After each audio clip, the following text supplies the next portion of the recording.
রিমি এবং তার বান্ধবী রাদিয়া জান্নাত হাসতে হাসতে বেরিয়ে আসছে। ঠিক তখন দূর থেকে একটি ছোট্ট মেয়ে ব্যাগ হাতে দৌড়ে আসতে দেখা যায়। আপু, ও রিমি আপু, একটু থামো না, শোনো আমার কথা। রিমি দেখ দেখ, পেছনে কেউ একজন পাগলের মতো চেঁচিয়ে তোর নাম ধরে রাখছে। আরে ধুর, আমার নাম ধরে আবার কে ডাকবে? আজব তো। আপু দাঁড়াও না, আমি তোমার জন্যই বাড়ি থেকে দৌড়ে আসলাম। রিমি চলো তাড়াতাড়ি, পা চালাও। এই মেয়েটা দেখতে একদম কুচকুচে কালো, পাগল টাগল হবে হয়তো। ওর চেহারার যা শ্রী অবস্থা, সত্যি ওকে দেখে অনেক ভয় লাগছে আমার। আরে তাই তো মনে হচ্ছে, চল দৌড়ে পালাই। কিন্তু ভাবছি মেয়েটা আমাদের দিকে আসছে কেন? ওর এত সাহস কোত্থেকে এলো বলতো? এরপর কানিজ ফাতিমা হাঁপাতে হাঁপাতে ওদের কাছে চলে আসে। তার হাতে একটি সুন্দর প্যাক করা লাঞ্চ বক্স। আসসালামু আলাইকুম আপু, এই নাও তোমার দুপুরের খাবার। আজ সকালে ক্লাসের তাড়া থাকায় তুমি লাঞ্চ বক্সটা টেবিলেই ফেলেই চলে এসেছিলে। মা খুব দুশ্চিন্তা করছিলেন যে তুমি সারাদিন না খেয়ে থাকবে। এই মেয়ে, তুই কে? হ্যাঁ, আমি তোকে চিনি না। আরে কিসের খাবার? হ্যাঁ, কে পাঠিয়েছে তোকে? কি বলছো আপু? আমি তোমার ছোট বোন কানিজ ফাতেমা। সকালে তো একসাথেই নাস্তা করলাম। মা খুব করে বললেন এটা পৌঁছে দিতে তোমার কাছে। তুমি কি আমাকে ভুলে গেছো? কি বলছিস রিমি? এই মেয়েটা তোর বোন? তুই তো কোনোদিন বলিসনি যে তোর এমন একজন বোন আছে।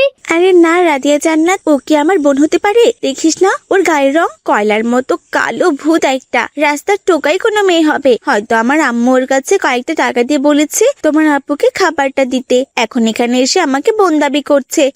তুমি এসব কি বলছো আপু? আমি তোমার নিজের মায়ের পেটের আপন বোন। তোমার প্রতি আমার কত ভালোবাসা। আর তুমি আজ এই বান্ধবীর সামনে আমাকে কাজের মেয়ে বলে অস্বীকার করলে।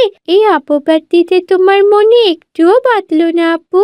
এই চুপ কর তুই, অনেক হয়েছে তোর নাটক। নাটক বন্ধ কর, খাবারটা রেখে এবার ভাগ এখান থেকে। রাস্তার মেয়ে হয়ে বড় বড় কথা তোর। মানুষের সামনে আমার ইজ্জতটা ডুবিয়ে দিলি। ভাগ বলছি এখান থেকে। রিমি, মেয়েটা তো খুব কাঁদছে। তুই কি একটু বেশি রূঢ় আচরণ করলি নাকি? রাস্তার মেয়ে হলেও সে তো একটা মানুষ। আরে রাদিয়া, এসব নিচু জাতের মানুষের সাথে এমন ব্যবহার না করলে ওরা মাথায় চড়ে বসে। দেখলি না কেমন সাহস ওর? আমাকে আপু বলে ডাকে, সবার সামনে আমাকে আপু বলে ডাকে। ওর মতো একটা কালো ভূত আমার বোন হলে আমি মুখ দেখাবো কি করে বলতো? অনেক হয়েছে এসব কথা, চল তো রাদিয়া। কানিজ ফাতিমা মন খারাপ করে ঘরে চলে আসে। তবুও রিমি স্কুল থেকে ঘরে ফিরতেই কানিজ ফাতিমা এক গ্লাস ঠান্ডা লেবু শরবত নিয়ে তার কাছে আসে। মা, বাড়িতে কি কেউ নেই? মা, ও মা, কেউ কি নেই নাকি? আমি স্কুল থেকে ফিরে এসেছি। আসসালামু আলাইকুম আপু, এসো। খুব তো রোদ আজ বাইরে, তোমার জন্য আমি নিজের হাতে লেবুর শরবত বানিয়েছি। খেয়ে দেখো, তোমার ক্লান্তি দূর হয়ে যাবে। তোর হাতে শরবত আমি মুখে দেব? ওই কালো কুৎসিত হাত দিয়ে তুই শরবত বানিয়েছিস? ওটা খেলে আমার ঘেন্নায় বমি চলে আসবে। যা এখান থেকে, আমার সামনে আর আসবি না। সর এখান থেকে, সর বলছি। এদিকে রিমির মা এসে রিমির কথা শুনে ফেলেন। আসসালামু আলাইকুম। মা, রিমি, এটা তুমি কি ধরনের কথা বললে? কানিজ ফাতিমা তোমার আপন বোন। তোমার জন্য ও কত যত্ন করে শরবত বানালো, আর তুমি ওকে এভাবে কুৎসিত বলে অপমান করছো কেন? ও আজ আমাকে স্কুলের সামনে সবার কাছে ছোট করেছে মা। আমার সব থেকে কাছের বান্ধবী রাদিয়ার সামনে আমাকেও আপু বলে ডেকেছে। আমি লজ্জায় ওর পরিচয় লুকিয়েছি। ও তো তোমার বোন, ওকে তোমাকে আপু ছাড়া অন্য কিছু ডাকবে? আর তুমি নাকি নিজের বোনকে কাজের মেয়ে বলেছো। তোমার মন কি পাথরই করা নাকি মা?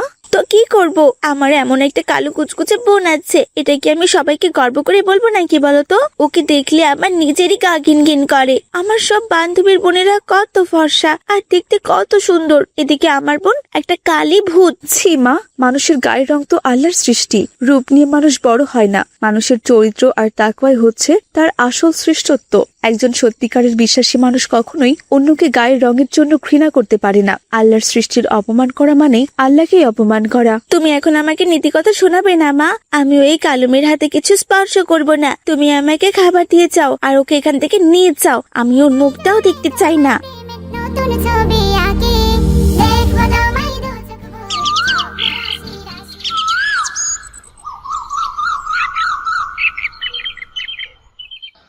রিমি স্কুল থেকে ফেরার পথে একটি দ্রুতগামী ট্রাকের ধাক্কায় মারাত্মকভাবে আঘাতপ্রাপ্ত ও অনেকখানি কেটে যায়। আজ সে বাড়িতে সম্পূর্ণ ব্যান্ডেজ ও অসহায় অবস্থায় বিছানায় শুয়ে আছে। রিমি, মা, একটু চোখ খুলে তাকাও তো, তোমার ওষুধ খাওয়ার সময় হয়েছে। ডাক্তার কড়া নির্দেশ দিয়েছেন একদম নড়াচড়া না করতে। মা, আমার সারা শরীরে যেন আগুন জ্বলছে। খুব জ্বালাপোড়া করছে মা। আমার হাত পা কেন অবশ লাগছে? আমি কি আর কখনো আগের মতো হাঁটতে পারবো না? আল্লাহ তোমাকে এক কঠিন পরীক্ষার মুখোমুখি করছেন মা। তোমার কোমরের নিচের অংশ প্রচন্ডভাবে জখম হয়েছে, সারা শরীরে অসংখ্য কাটাছেঁড়া আর ক্ষত হয়েছে। তোমার এখন অনেক সেবা আর যত্নের দরকার মা। আমি কি তবে পঙ্গু হয়ে গেলাম মা? সবাইকে আমাকে এখন ঘৃণা করবে। আমার বন্ধুরা কোথায়? তারা কি কেউ আসবে না আমাকে দেখতে? তুমি ভেঙে পড়ো না মা, তোমার বাবা সব রকম চেষ্টা করছেন, আল্লাহ সহায় হবেন। ধৈর্য ধরো মা।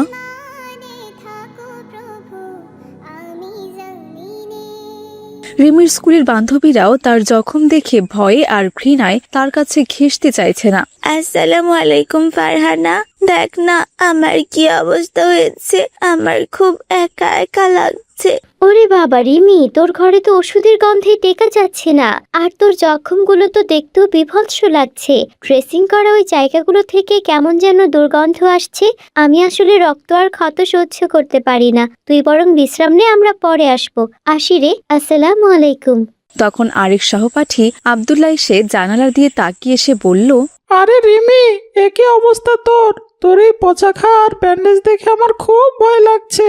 হ্যাঁ রে আব্দুল্লাহ, আমি খুব কষ্টে আছি। আব্দুল্লাহ, আমার বালিশটা একটু ঠিক করে দিয়ে যা তো। আমার খুব কষ্ট হচ্ছে, একটু সাহায্য কর না ভাই। উফ, আমি আসলে কারো সেবা করতে পারি না। আমার বমি বমি ভাব হচ্ছে। আমার মা ডাকছে, আমাকে এখনই যেতে হবে। সাবধানে থাকিস তুই। হায় আল্লাহ, আমার রূপ দেখে যারা আমার আশেপাশে ঘুরঘুর করতো, আজ বিপদে পড়েছি বলে তারা সবাই আমাকে ডাস্টবিনের মতো ফেলে চলে যাচ্ছে। কেউ কি নেই যে এই অসহায় অবস্থায় আমাকে ভালোবাসবে? গভীর রাত। রিমির ঘর থেকে ব্যথার আর্তনাদ আসছে। কানিস ফাতেমা নিঃশব্দে ঘরে ঢুকে রিমির ক্ষতে মলম লাগিয়ে দিতে এবং তার ক্ষতস্থান ড্রেসিং করে পরিষ্কার করতে থাকে। আপু, কেঁদো না, আমি আছি তো তোমার পাশে। এসো, আমি তোমার মাথাটা একটু টিপে দিই, তোমার ভালো লাগবে। তোর কি ঘৃণা লাগে না কানিস ফাতেমা? সবাই আমার এই জখম আর কাটা ঘায়ের দুর্গন্ধ দেখে পালাচ্ছে, আর তুই নিজের হাত দিয়ে আমার পচা ক্ষত পরিষ্কার করছিস। আমি তোমাকে ঘৃণা করতে পারবো না আপু। তুমি আমার রক্তের বোন। তোমার চোখের পানি আমার বুকে তীরের মতো বিচ্ছে। তোমার কষ্ট আমার সহ্য হয় না। কানিস ফাতিমা, এখান থেকে চলে যা। যা কানিস ফাতিমা, এখান থেকে চলে যা। আমি তোর সাথে অনেক খারাপ ব্যবহার করেছি। আমার মতো পাপীর সামনে তুই আর কখনো আসবি না। চলে যা এখান থেকে। এই নাও আপু, একটু দুধ খেয়ে নাও। তুমি না খেলে শরীরে শক্তি পাবে কোত্থেকে? তুই কেন আসছিস আমার কাছে? তুই তো জানিস আমি তোকে কতবার তাড়িয়ে দিচ্ছি, কালো ভূত বলে কত অপমান করেছি। আপু, তুমি সুস্থ হয়ে যেদিন আগের মতো দৌড়াদৌড়ি করবে, সেদিন আমি আর তোমার ঘরে আসবো না। কিন্তু এখন তুমি বড় অসহায়। এই অবস্থায় আমি তোমায় ছেড়ে থাকতে পারি না। কানিস ফাতিমা, তুই জানিস না ডাক্তার বলেছেন আমার এই ক্ষত থেকে সংক্রমণ হতে পারে। তুই কেন নিজের জীবনের ঝুঁকি নিচ্ছিস? আমার থেকে দূরে থাক বোন। তোমার সেবা করতে গিয়ে যদি আমার জীবনও যায়, তাতেও আমার আফসোস নেই আপু। আমি শুধু চাই আমার কলিজার বোন আবার হাসুক, আবার সুস্থ হয়ে উঠুক। আমি কত বড় পাপী। আমি তোকে গায়ের রঙের জন্য ঘৃণা করেছি, আর আজ তুই আমার এই পচে যাওয়া শরীরের সেবা করছিস। তোর কি একটু রাগ নেই আমার ওপর বোন? আমাকে ক্ষমা করে দে। বড় বোনের ওপর কি কখনো ছোট বোনের রাগ থাকতে পারে আপু? তুমি সুস্থ হলে সব অভিমান ধুয়ে মুছে যাবে। এখন চুপ করে খাবারটা খেয়ে নাও তো দেখি। আমি আছি সারা রাত তোমার শিয়রে।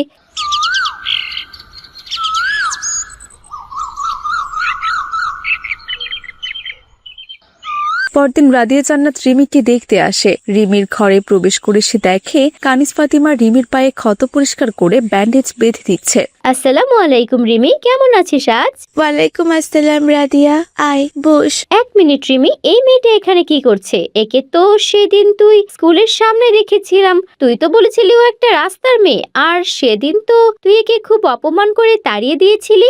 আজও তোর এত কাছে কেন? ও তোর এই বীভৎস ক্ষততে হাত দিচ্ছে কেন? তোর কি ঘৃণা লাগছে না আজ? রাদিয়া, আজ আমি তোকে এক বড় সত্য কথা বলবো। সেদিন আমি তোদের কাছে যে পরিচয় দিয়েছিলাম তা ছিল এক মস্ত বড় মিথ্যে। এই মেয়েটা আমাদের কাছের মেয়ে নয়, ও আমার নিজের মায়ের পেটের আপন ছোট বোন কানিস ফাতিমা। কি বলছিস রিমি? তোর নিজের বোন? তাহলে সেদিন কেন ওরকম মিথ্যা বললি? কেন ওকে ওভাবে অপমান করলি? অহংকারে রাদিয়া, রূপের অহংকারে। ও কালো বলে আমি সবার কাছে ওর পরিচয় দিতে লজ্জা পেতাম। আমি ওকে কালো ভূত বলে গালি দিতাম, ওর হাতের বানানো খাবার পর্যন্ত খেতাম না। কিন্তু আজ দেখ, দুর্ঘটনার পর তোরা যারা আমার সুন্দর বান্ধবী ছিলি, তোরা সবাই আমারই রক্ত আর ক্ষত দেখে দূরে সরে গেছিস। অথচ যাকে আমি সব থেকে বেশি ঘৃণা করেছি, সে আমার এই পচা ঘা নিজের হাতে পরিষ্কার করেছে, রাত দিন এক করে আমার সেবা করেছে। রিমি, আমি সত্যি লজ্জিত। সেদিন আমি যখন তোকে বললাম ওই মেয়েটা পাগল হতে পারে, তুই তখন প্রতিবাদ না করে বরং ওকে আরো অপমান করলি। আজ বুঝতে পারছি আমরা কত ভুল ছিলাম। কানিস ফাতিমা আজ প্রমাণ করে দিয়েছে যে গায়ের রং কোনো বিষয় নয়, মানুষের মনটাই আসল। ও আমার জন্য নিজের জীবনের ঝুঁকি নিয়ে সেবা করছে। ওর মতো মমতাময়ী বোন পেয়ে আমি সত্যিই ধন্য, অথচ আমি ওকে চিনতে পারিনি। কানিস ফাতিমা, আমাকে মাফ করে দে বোন, আমি সত্যি তোর যোগ্য আপু হতে পারিনি। আপু, আপনি মন খারাপ করবেন না। আমার রিমি আপু অনেক ভালো, অসুস্থ হয়েও অনেক কষ্ট পাচ্ছে। আপনারা দোয়া করবেন ও যেন তাড়াতাড়ি সুস্থ হয়ে যায়। কানিজ ফাতেমা, তুমি আজ আমাদের চোখ খুলে দিয়েছো। তোমার এই ত্যাগ আর ভালোবাসা পৃথিবীর যে কোনো সুন্দরের চেয়ে অনেক বেশি মূল্যবান। রিমি, তুই ভাগ্যবান যে এমন একজন বোন পেয়েছিস। রাদিয়া জান্নাত রিমির পাশে এসে বসে এবং কানিস ফাতিমার দিকে শ্রদ্ধার চোখে তাকায়। রিমি, প্রিয় নবী সাল্লাল্লাহু আলাইহি ওয়াসাল্লাম বলেছেন যে যে ব্যক্তি তার অসুস্থ ভাইকে দেখতে যায় সে জান্নাতের বাগানে হেঁটে বেড়ানোর সমান সোয়াব পায়। আমি সেই সোয়াব থেকে নিজেকে বঞ্চিত করতে চাইনি, আমাদের ভুল হয়ে গেছে। কিন্তু রাদিয়া জান্নাত, আমি তো এখন নোংরা দেখতে, আমার শরীরও এখন বিভৎস। আমার থেকে দূরে থাকাটাই স্বাভাবিক নয় কি? ইসলাম আমাদের শিখিয়েছে যে রূপ লাবণ্য আল্লাহর আমানত, আজ আছে কাল নেই, কিন্তু অসুস্থ বা বিপদগ্রস্তের পাশে দাঁড়ানো ঈমানের অঙ্গ। গায়ের রং বা শারীরিক অক্ষমতা দিয়ে মানুষকে বিচার করা জাহেলিয়াতের লক্ষণ। তোমার বোন কানিস ফাতেমা আজ যা করেছে তা পৃথিবীর কোনো রূপসী সুন্দরীও করতে পারত না। প্রতিজ্ঞা করছি, আমি কখনো মানুষকে তার বাইরের চেহারা দিয়ে বিচার করব না। অন্তরে মানুষের আসল পরিচয়। নবী করিম সাল্লাল্লাহু আলাইহি ওয়াসাল্লাম আরো বলেছেন, কোন আরবের উপর অনারবের আর কোন সাদার উপর কালোর কোনো শ্রেষ্ঠত্ব নেই। শ্রেষ্ঠত্ব কেবল তাকওয়ার ভিত্তিতে। আমাদের উচিত সবার সাথে মমতা দিয়ে আচরণ করা। আজ থেকে আমরা সবাই কানিস ফাতেমার মতো সুন্দর হওয়ার চেষ্টা করব, অন্তরের চেহারা নয়। কানিস ফাতিমা, আমাকে ক্ষমা করে দিস বোন, তুই আমার জীবনের অন্ধকারের আলো। তুই না থাকলে আমি হয়তো আজ মরেই যেতাম। ফি আমানিল্লাহ রিমি, আল্লাহ তোমাকে দ্রুত পুরোপুরি সুস্থতা দান করুন।